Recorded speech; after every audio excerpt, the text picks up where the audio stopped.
Welcome to Saving Castles, the podcast for castle and chateau enthusiasts. Join us as we explore the fascinating history, stories, and culture of these awe-inspiring structures, from the legends and folklore to the latest in restoration. We'll cover it all, so whether you're a seasoned castle aficionado or just discovering the magic of these magnificent buildings, this is the podcast for you. So grab your headphones and let's dive in. Welcome, esteemed castle enthusiasts, to a riveting episode of the Saving Castles podcast. Today, we embark on a journey through the annals of history, delving deep into the medieval Maelstrom that was the Inquisition's siege on castle life. Brace yourselves, for the tales that await us within these ancient walls are as captivating as they are harrowing. In the vast tapestry of human history, few periods possess the allure and intrigue, quite like the Middle Ages. It was an era of knights and ladies, of chivalry and courtly love, where castles stood tall as symbols of power, majesty, and wealth. These architectural marvels were the fortified homes of nobles, bastions of strength that overlooked the lands they governed. Yet behind the grandeur and romance of castle life lurked a storm. This tempestuous force took shape in the form of the Inquisition, an institution that would disrupt the very fabric of medieval society. Its origins can be traced back to the early 13th century, when Pope Innocent sought to eradicate heresy and restore religious orthodoxy. The Inquisition, initially established as a means to combat the Cathar heresy in southern France, soon evolved into an all-encompassing apparatus of religious authority. Its reach extended across Europe, casting its shadow not only upon bustling towns and cities, but also upon the most secluded castles nestled in the heart of the countryside. To understand the impact of the Inquisition siege on castle life, we must first comprehend the significance of these magnificent fortresses. Castles were more than mere stone structures. They were the epicenters of power, the physical manifestations of a noble's authority. Their towering walls and fortified towers spoke of strength and defence, while their inner courtyards and lavish halls hosted both political and social gatherings. Within these castle walls, a complex web of relationships and duties wove itself. Lords and ladies held court, presiding over their domains and shaping the lives of their vassals. Knights, clad in shining armour, pledged their loyalty and fought in defence of their lord. Meanwhile, artisans, servants, and other retainers toiled diligently to keep the castle functioning smoothly. But as the Inquisition grew in power, its gaze turned toward castles. No stone wall or feudal privilege could shield the inhabitants from the scrutiny of the inquisitors. The walls that once provided solace and security now seemed to imprison those within, breeding an atmosphere of fear and suspicion.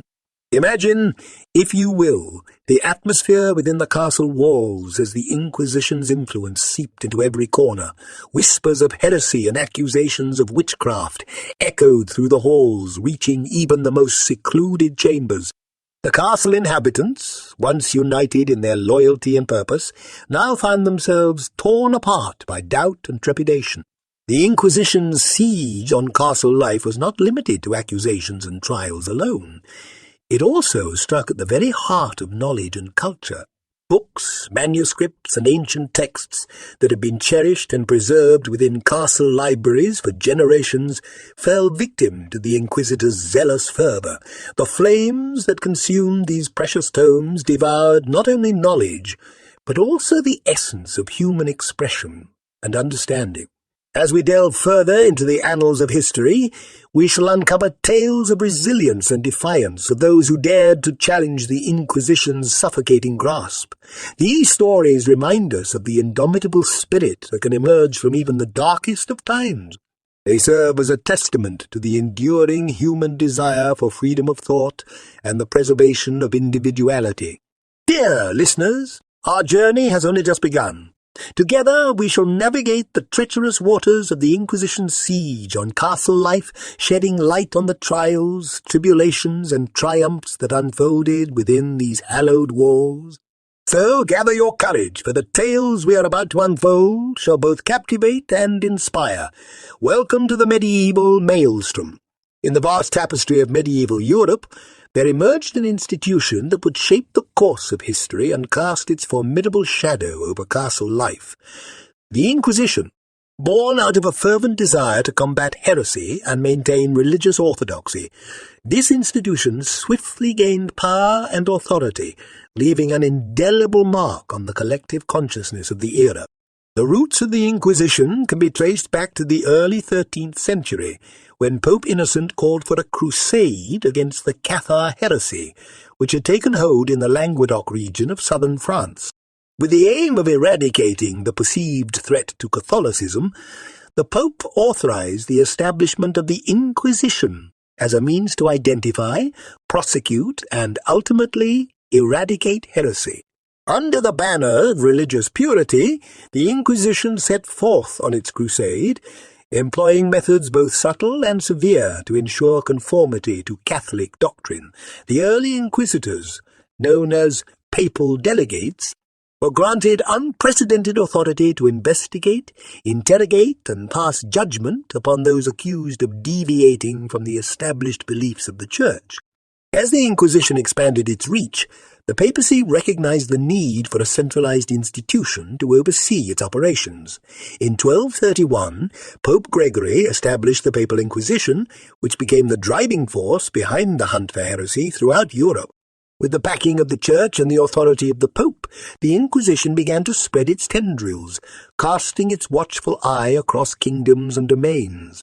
Inquisitors, armed with extensive powers and fueled by zealous devotion, set out on their mission to seek out heretics and bring them to justice. Their jurisdiction extended beyond geographical boundaries, reaching even the most secluded castles that dotted the countryside. No one was exempt from their scrutiny, not even the noble lords and ladies who dwelled within the protective walls of their fortresses. As the Inquisition gained momentum, it unleashed a tidal wave of fear and uncertainty that swept across Europe. Castle inhabitants, once accustomed to the relative safety and autonomy within their fortified abodes, now found themselves ensnared in a web of suspicion and paranoia. Rumors and whispers spread like wildfire, casting doubt upon even the most devout individuals. The Inquisition's tactics were both relentless and cunning. They employed a vast network of informants, eager to denounce their neighbors and acquaintances, often motivated by personal vendettas or promises of leniency. Accusations of heresy, witchcraft, and other perceived transgressions became the weapons of choice in the Inquisition's arsenal. Once an accusation was made, the accused faced a daunting and often torturous journey through the labyrinthine corridors of the Inquisition's justice. Trials were held, with the inquisitors serving as judge, jury, and executioner.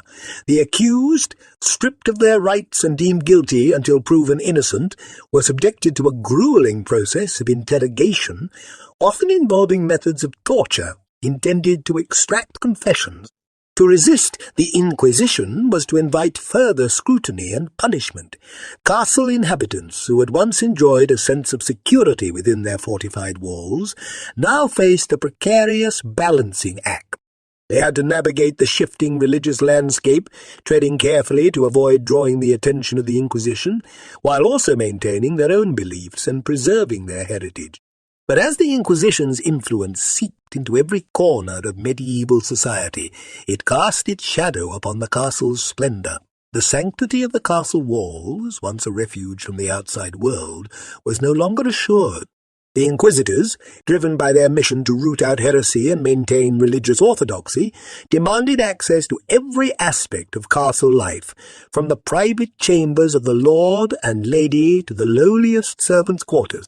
Castle inhabitants found themselves caught in a delicate dance, balancing their obligations to the Church and their personal beliefs. The Inquisition's growing influence posed a threat to the very foundations of castle life, as the once secure and privileged nobility now faced accusations of heresy and other perceived transgression. The castle, once a fortress of power, had become a battleground for the clash of religious ideologies. As the Inquisition tightened its grip on medieval society, its influence extended far beyond the bustling towns and cities. Like a relentless tide, it seeped into even the most remote and secluded castles, reaching the very heart of castle life and leaving no stone unturned. The Inquisition, armed with its zealous fervour and unwavering determination, employed a variety of methods to infiltrate the castle walls. Inquisitors, aided by their network of informants and spies, cast their watchful eyes upon the noble lords, ladies, and their subjects. No individual, regardless of their status or position within the castle hierarchy, was exempt from their scrutiny. Accusations of heresy, witchcraft, and other perceived transgressions became the tools of the Inquisition's trade. Rumours and whispers swirled through the castle corridors as fear and suspicion took hold. A servant's innocent comment or a noble's unconventional beliefs would spark an investigation, plunging the castle into a state of uncertainty and turmoil.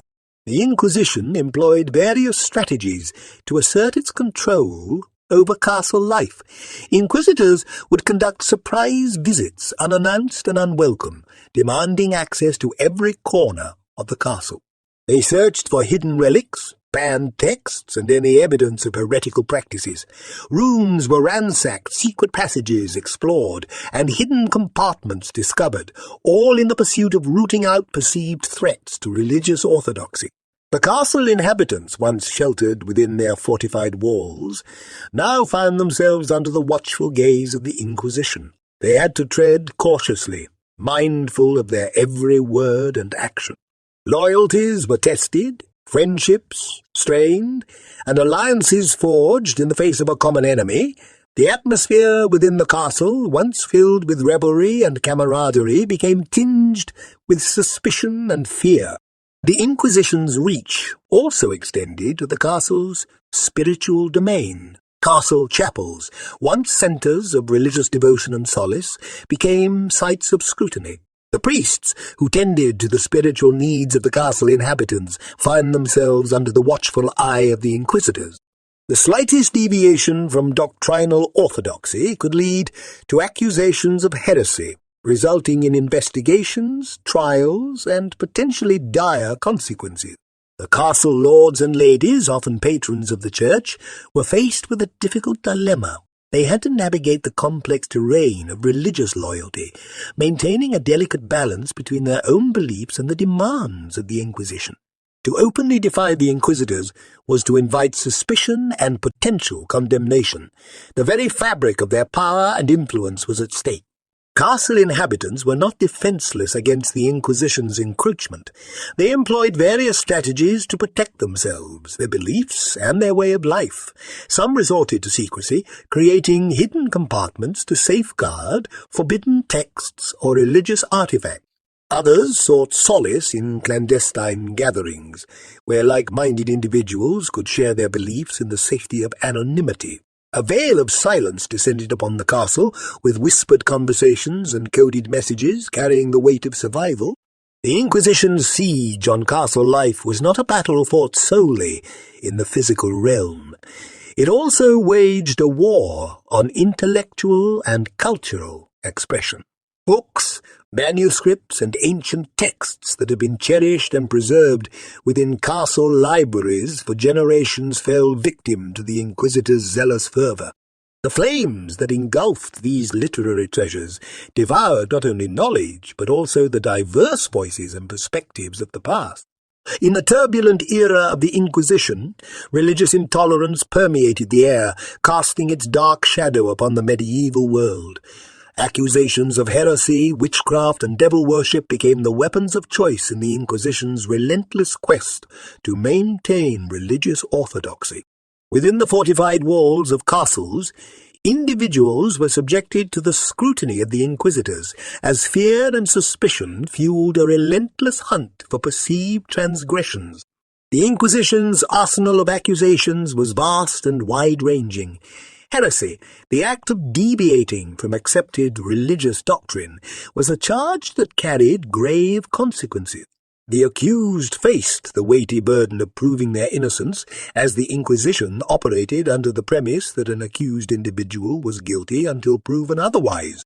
Mere whispers of unorthodox beliefs or unconventional practices were enough to spark an investigation that could forever alter the course of a person's life. The accusation of witchcraft, an age-old fear that had plagued societies for centuries, held particular sway during the medieval period. Castle inhabitants, both men and women, were not exempt from the witch hunts that swept across the land. Inquisitors, fueled by superstition and a zealous determination, sought to root out those who allegedly communed with dark forces or practiced forbidden arts. Castle walls, once a refuge, now became a potential prison for those accused of witchcraft. The Inquisition's methods of investigation and interrogation were designed to extract confessions and uncover hidden heresies. Torture, an accepted means of extracting information during this era, was employed with ruthless efficiency. The rack, the strappado, and other instruments of torment were used to break the will of the accused, driving them to admit to crimes they may or may not have committed. The consequences of an accusation were dire. Those found guilty of heresy or witchcraft faced various punishments, including imprisonment, public humiliation, and even execution. The once vibrant castle halls, filled with laughter and revelry, now echoed with the cries of the accused and the sombre footsteps of the inquisitors. The impact of the Inquisition's accusations extended beyond the individuals who faced trial. The very fabric of castle life was torn asunder. Suspicion tainted the once close-knit community, pitting neighbour against neighbour and sowing seeds of mistrust. A single accusation could fracture alliances, shatter friendships, and forever alter the dynamics within the castle walls. In the face of such accusations, castle inhabitants were forced to navigate a treacherous path. Some chose to conform, renouncing their beliefs and embracing the orthodoxy demanded by the Inquisition. They sought safety within the confines of what was deemed acceptable, sacrificing their individuality and integrity to avoid the ire of the Inquisitors. Others, however, clung to their convictions, risking their very lives in the pursuit of religious freedom. These individuals, driven by a deep-seated faith or an unwavering commitment to their ideals, chose to resist the Inquisition's demands. They faced the perils of investigations, trials, and potential condemnation, but their defiance stood as a testament to the resilience of the human spirit. Within the castle walls, men and women, lords and ladies, knights and servants, all found themselves vulnerable to the far-reaching accusations of the Inquisition. The fortress-like structures that once provided a sense of security and stability became potential prisons, as the threat of persecution loomed overhead. In the midst of this religious maelstrom, castle life teetered on the edge of uncertainty and despair. Within the formidable walls of medieval castles, the Inquisition's relentless pursuit of religious conformity manifested in trials and tribulations that tested the mettle of those accused. The accused, both noble and commoner, found themselves thrust into a world of interrogation, fear, and desperate attempts to prove their innocence. Trials conducted by the Inquisition were a grim affair, with inquisitors assuming the roles of judge, jury, and executioner. The accused were deemed guilty until proven innocent, burdened with the task of refuting the charges laid against them. Inquisitors employed a range of tactics to secure confessions, from relentless questioning to the use of torture, all in the pursuit of extracting the desired admission of guilt. Interrogations within the castle walls were shrouded in an atmosphere of tension and despair. Accused individuals, shackled and haggard, faced their inquisitors in dimly lit chambers, where every word and gesture carried the weight of life or death. The inquisitors, armed with their dogma and zealous fervour, pressed for admissions that would confirm their suspicions of heresy or witchcraft. The methods employed by the Inquisition to extract confessions were as varied as they were cruel. The rack, a fearsome instrument of torment, stretched the accused to their physical limits, tearing muscles and dislocating joints. The strappado, a form of suspension from the wrists, subjected the accused to excruciating pain. Other methods, such as waterboarding and the Judas cradle, were employed to break the will and resolve of the accused. Under such duress, many accused individuals succumbed, providing the inquisitors with the confessions they sought. The relentless pressure, coupled with the fear of further torture or death, proved too great for some to bear.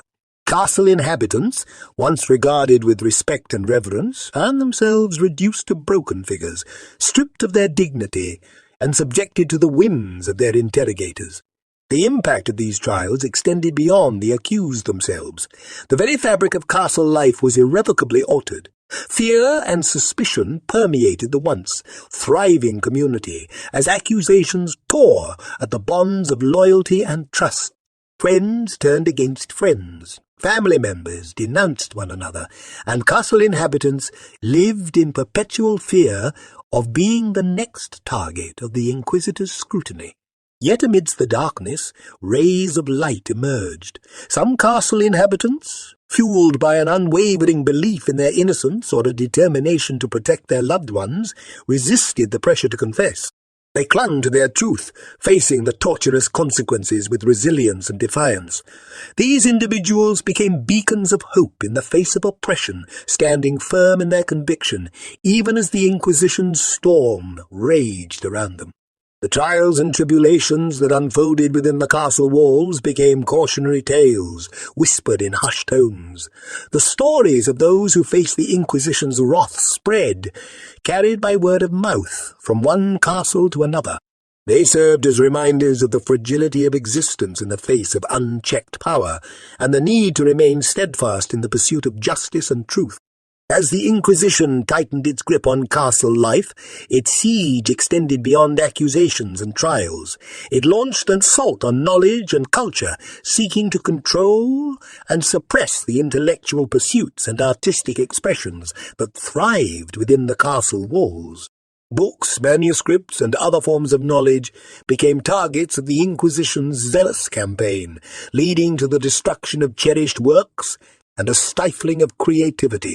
Castle libraries, once repositories of wisdom and enlightenment, fell prey to the Inquisitor's fervour. Books that had been lovingly collected and preserved for generations were seized, condemned as heretical or dangerous. The flames that engulfed these treasured tomes not only devoured the pages, but also consumed the diversity of ideas, perspectives, and knowledge that they contained. Within the castle's chambers, the suppression of intellectual discourse and artistic expression cast a pall of silence. Scholars, once eager to engage in lively debates and exchange ideas, now hesitated to voice their thoughts openly. The fear of being branded heretical stifled the free exchange of knowledge and innovation, leaving the castle inhabitants bereft of intellectual stimulation and growth. Artistic expression, too, faced the wrath of the Inquisition. Paintings, sculptures, and other creative endeavours that deviated from the strictures of religious orthodoxy were condemned as blasphemous or idolatrous. The vibrancy of castle life, once enriched by the works of skilled artisans and craftsmen, was dampened as artists were forced to conform to the narrow boundaries dictated by the Inquisition. Even the performance of music, a cherished form of entertainment and cultural expression within the castle walls, fell under scrutiny. Certain melodies or lyrics were deemed inappropriate or heretical, leading to their banishment from the castle's halls. Troubadours and minstrels, once heralded for their talents, found voices muffled, their verses censored in the name of religious purity. The impact of the Inquisition's siege on knowledge and culture was far-reaching. It left a void in the intellectual and artistic life of the castle, stifling innovation, diversity, and the pursuit of truth. The richness and tapestry of human creativity, once woven into the very fabric of castle existence, was frayed and torn. However, even amidst the darkness, there were pockets of resistance and resilience. Secret societies and hidden circles emerged, where like-minded individuals gathered to share forbidden knowledge and engage in intellectual pursuits, away from the prying eyes of the Inquisitors. These clandestine gatherings, fueled by a desire for intellectual freedom, kept the flickering flame of knowledge alive within the castle's shadowy corners. Castle inhabitants, aware of the Inquisition's watchful gaze, devised ingenious ways to protect and preserve knowledge. Manuscripts were hidden in secret compartments, concealed within walls or buried deep in the castle grounds.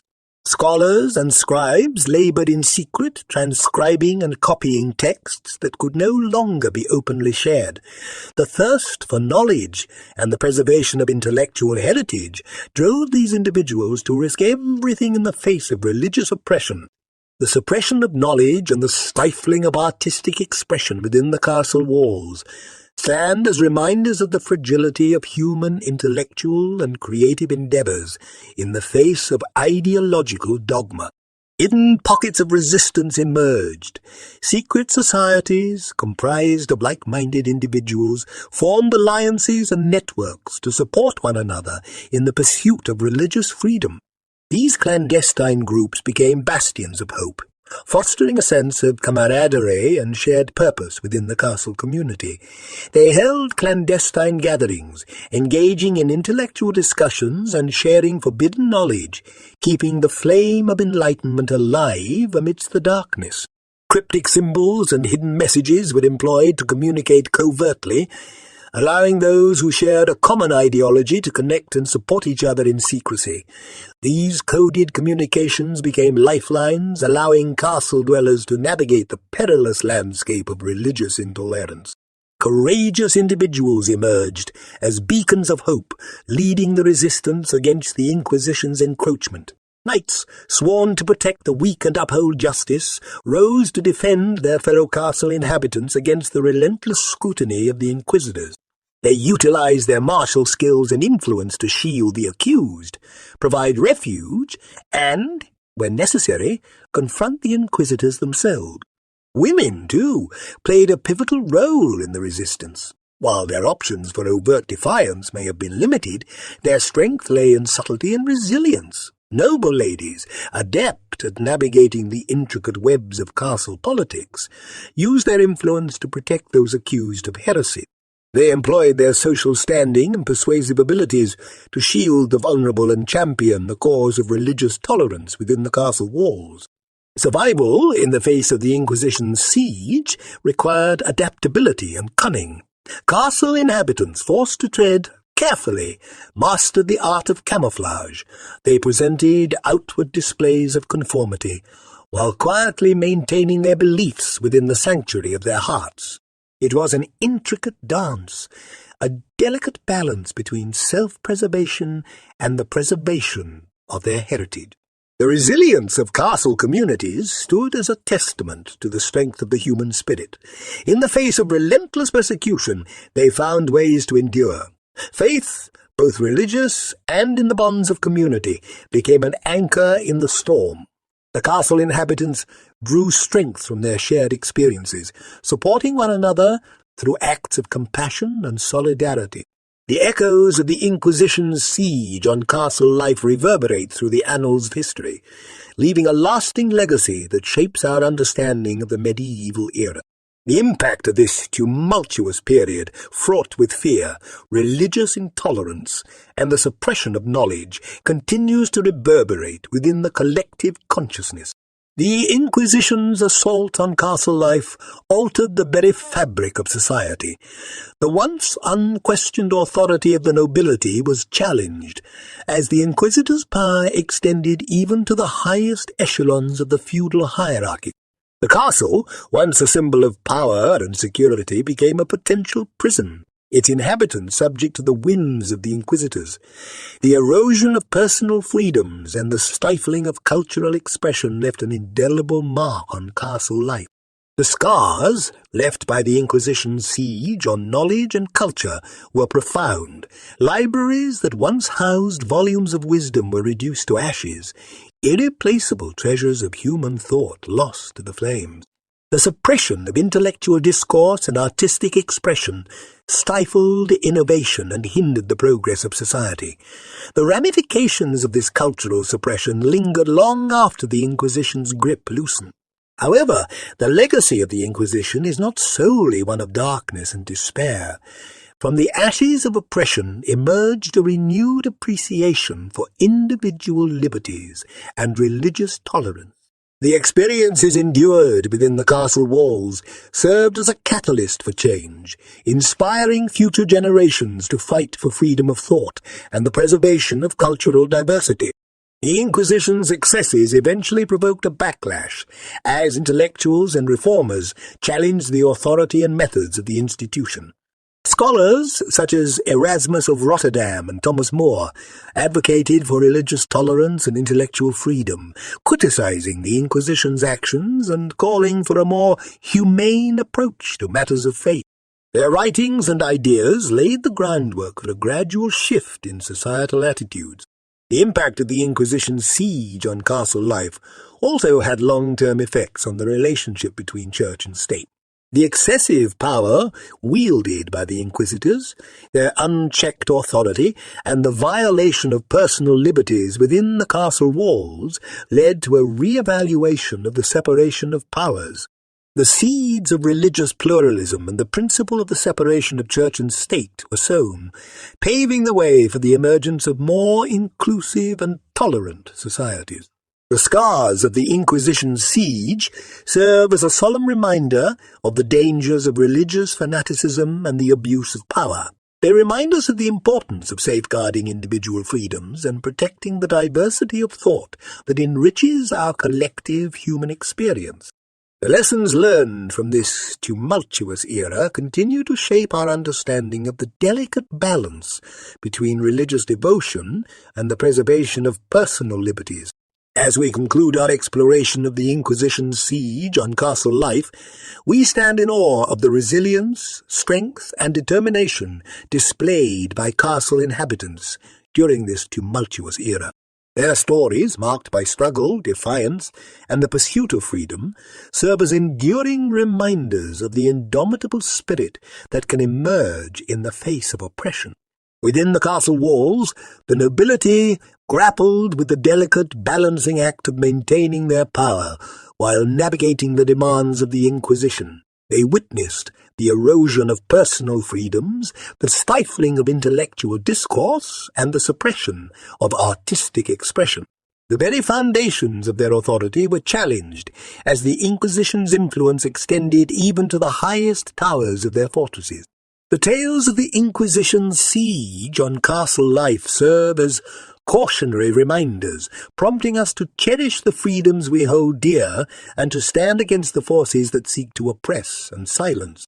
As we bid farewell to the medieval Maelstrom that unfolded within the castle walls, let us carry with us the stories of resistance, survival, and the enduring power of the human spirit. May the lessons learned from this era guide us in our pursuit of justice, tolerance, and the preservation of our collective cultural heritage. Let us honor the legacy of those who faced persecution and oppression by preserving their stories and ensuring that the lessons of history are never forgotten. We hope you enjoyed this episode of the Saving Castles podcast. Stay tuned for our next episode where we'll continue to explore the fascinating world of castles and chateaus. Don't miss out and subscribe to our podcast to get notified when new episodes are released. For more information about us and our work, visit savingcastles.com. Thank you for listening.